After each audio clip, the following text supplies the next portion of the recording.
Me chamo Esmeralina Costa de Oliveira, tenho 87 anos, gosto muito de planta, gosto muito de ler, de escrever, de pesquisar na internet.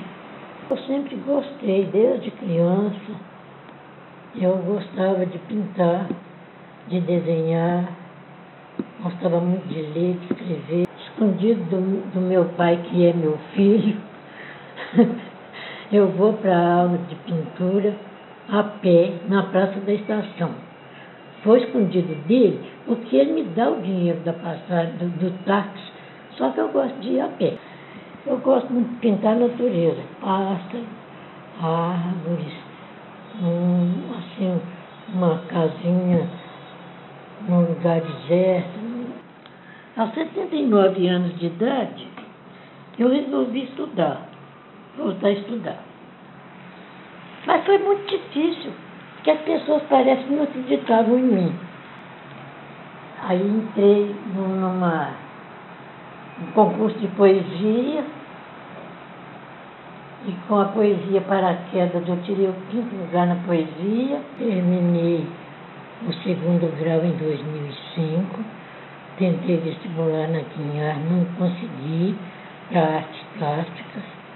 Cheguei aqui no condomínio, no conjunto Arquena de Urmaleta, no mês de julho de 1974. Eu gosto de caminhar, gosto de ver o movimento, encontrar com as pessoas, conversar.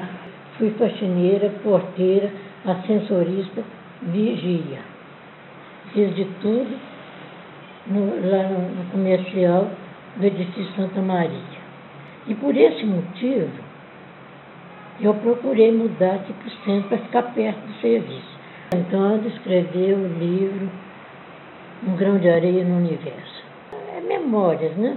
Porque para contar, aí eu estou contando desde a hora que eu nasci, às 10 horas da manhã, na cidade de Oliveira, em 22 de junho de 1925. Eu contei a história da construção da capital. Porque para mim falar do edifício Maleta, eu tinha que falar do Grande Hotel. Para mim falar do Grande Hotel, eu tinha que falar da construção de Belo Horizonte, porque a hospedagem foi toda feita aqui no Grande Hotel. E do Grande Hotel, que foi vendido pelo Arcângelo Maleta, aí eles construíram o edifício Arcângelo Maleta.